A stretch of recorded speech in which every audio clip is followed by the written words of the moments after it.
Welcome to this week's Money Metals podcast, helping gold and silver investors during these treacherous times. Now, here's this week's market wrap with commentary and analysis from the company voted 2015's Precious Metals Dealer of the Year in the U.S., Money Metals Exchange. Welcome to this week's Market Wrap podcast. I'm Mike Leeson. Coming up, we'll hear the second half of my two-part interview with Jim Rickards, author and well-connected global financial insider. Jim shares his thoughts on the ongoing war on cash, the developing war on gold and how that will play out, and talks about the ticking time bomb in the Chinese economy and what it means for the U.S. stock market. Don't miss the amazing conclusion of my conversation with Jim Rickards coming up after this week's market update. Well, as the final day of June brings us to the end of the second quarter, precious metals markets are at a crossroads. After trading range-bound for several weeks with no clear trend, gold and silver prices may be on the verge of a big move one way or the other. This week, the metals traded with a slight downside bias through Thursday's close. As of this Friday recording, gold prices come in at $1,243 per ounce, down 1.1% on the week. Silver is down not quite as much and currently comes in at $16.66 an ounce, a decline of 0.6% this week. Turning to the platinum group metals, platinum is off 0.9% to trade at $924. Meanwhile, palladium is the biggest loser this week among the precious metals, with a weekly decline of 2.4% and now comes in at $846 an ounce. The broader commodities complex is showing relative strength in the face of stock market selling. Crude oil prices finally rallied after 5 straight weeks of declines. Of course, commodity prices have been depressed not just for weeks, but for months. The major commodity index have gotten historically cheap versus the S&P 500. Even Federal Reserve officials have expressed concern recently about stock market excesses. In a recent speech, Fed Chair Janet Yellen called equity values, quote, rich. When the cycles turn back in the favor of hard assets, they could run far and long. However, it's a bull market virtually no one sees coming right now. But major bull markets often begin when sentiment is bleakest. Summer is known for its doldrums in the precious metals markets. However, May and June tend to be the weakest months seasonally for gold and silver. Rallies often commence in July or August. The near-term technical picture shows gold still in a modest uptrend and silver stuck in a massive multi-month consolidation narrowing toward a resolution. The pattern should give way to a major directional move. Whether it's going to be to the upside or the downside isn't yet clear. Next week's market action could be more revealing. A major shift in investor sentiment could be underway as the hopes for reform that drove the Trump rally get dashed by the realities of entrenched dysfunction in Washington. The GOP Senate can't seem to put together the 50 votes needed to make any changes to Obamacare. The establishment media has been reporting a lot of fake news this week about Republican plans to cut Medicaid. In reality, no actual cuts were ever part of the GOP bill. Rest assured, Medicaid spending will continue to grow. Conservatives want it to grow at a slightly lower rate than under current law, but even that minor push for spending restraint now seems politically impossible to achieve. Any proposed changes will be viciously demonized by the partisan, agenda-driven news media. Earlier this week, CNN and the New York Times got caught yet again pushing fake news about supposed Russia-Trump ties. CNN is reeling in that fake news mess of a retracted Russian collusion story that we've been talking about all week. Only 7% of American journalists identify as Republican. And while a lot of news outlets forbid their reporters to donate to candidates, 96% of those who did donate last time out gave to Hillary Clinton. These journalists claim that despite the fact they're all Democrats, they can be objective. It just ain't so. American political journalism has descended into hack activism where opinions take precedence over facts. The financial media have their own entrenched biases, too. They cheer every new high in the stock market and all but ignored gold. That's literally what they are paid to do. Their salaries come from big corporate advertisers, including banks, insurers, drug companies, and mutual fund companies. Those precious metals firms that do take out expensive ads on cable news programs or major financial publications are almost always in the business of upselling customers to high-premium numismatic products, whether their ad makes that clear or not. These are, in a sense, fake gold and silver dealers. They aren't in the business of selling the metal itself. Instead, their business model is to sell the supposed collectible value of products and charge customers hefty premiums way above the value of the actual metal their wares contain.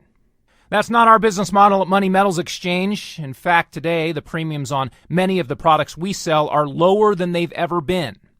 Right now, you can obtain pre-1965 90% silver coins at very close to their melt value.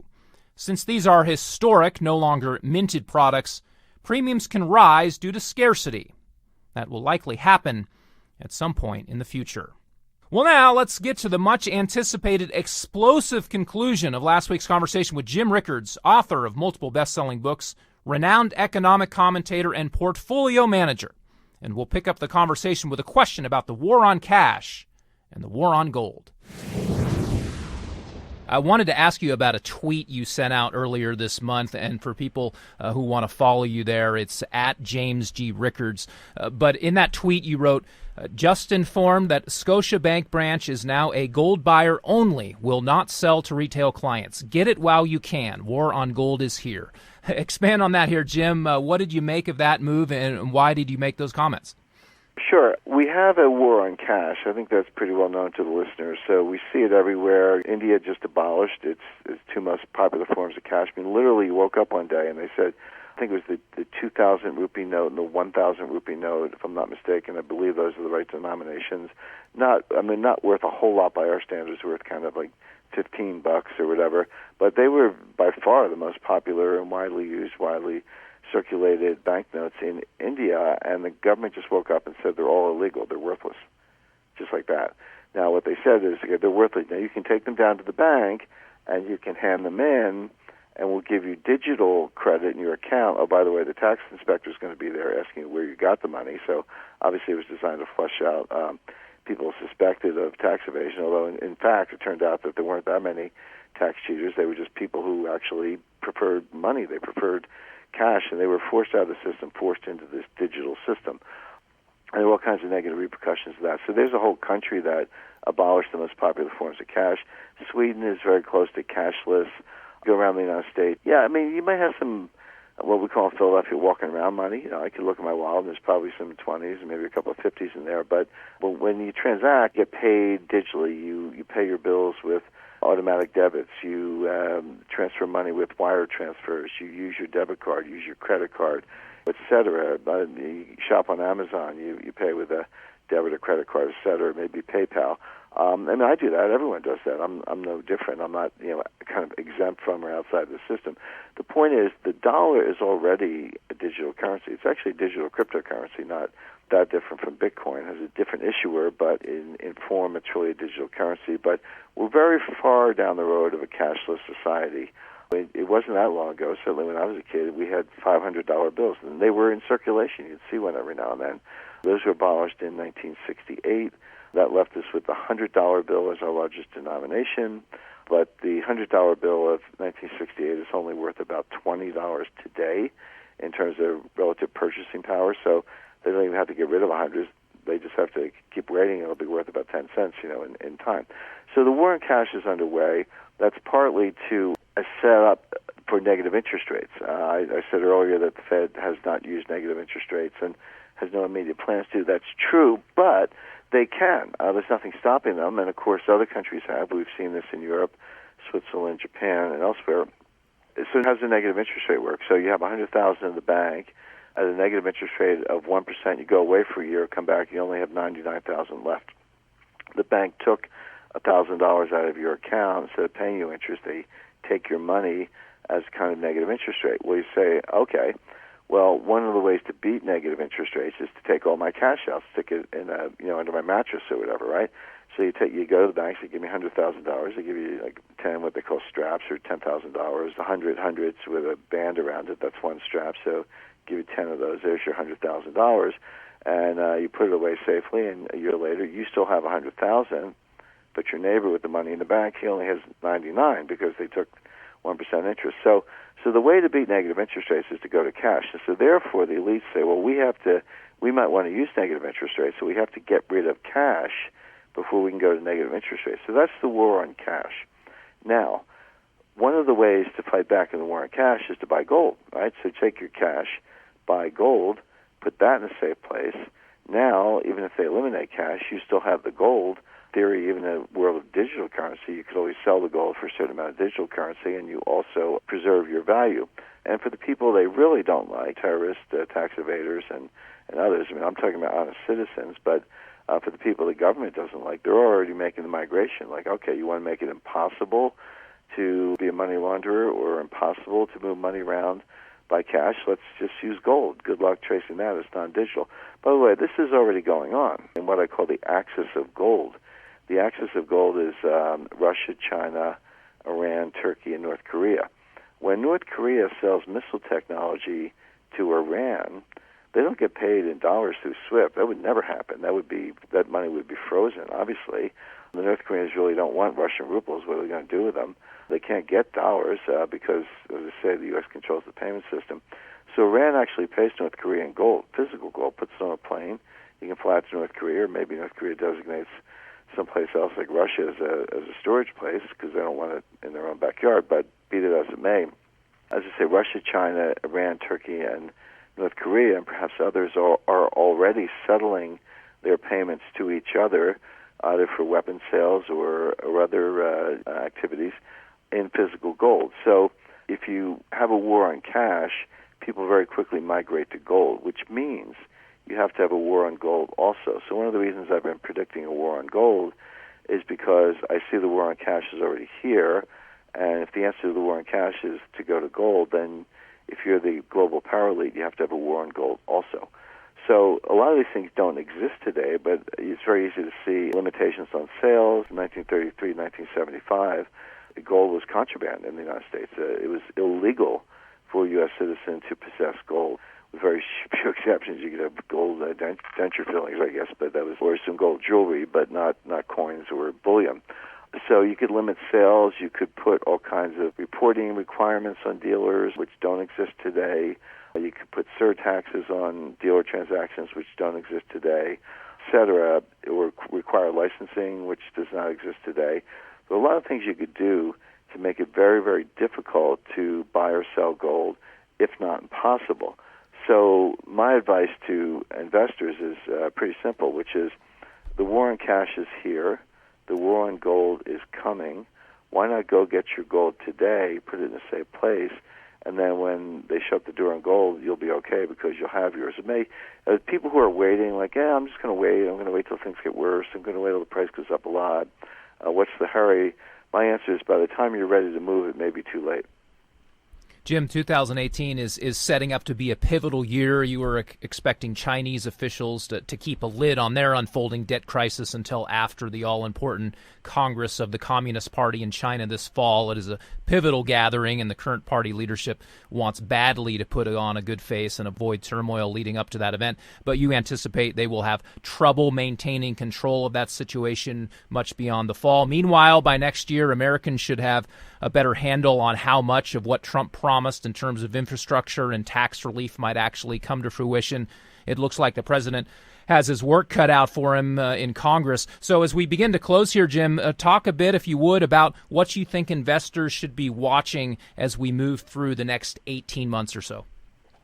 Well, I don't think there's much that will happen that you can't sort of foresee today. Now, there are always surprises. I understand that. There'll be terrorist attacks that we haven't anticipated, or et cetera. But a lot of the big things that are going to happen in 2008, you can already see them coming because this is the kind of analysis I do. It's complex dynamic systems analysis. In other words, rather than using stochastic equilibrium models, which is what the Fed does, or other kind of obsolete models that are linear in nature, I use complexity theory and complex dynamic systems modeling because I like to say the future is already here today. It just hasn't played out yet. In other words, if you understand how a system evolves and you understand something about the initial conditions, you can make some forecasts. So, for example, one model would be the Mundell-Fleming model, which is sometimes called the trilemma or the impossible trinity.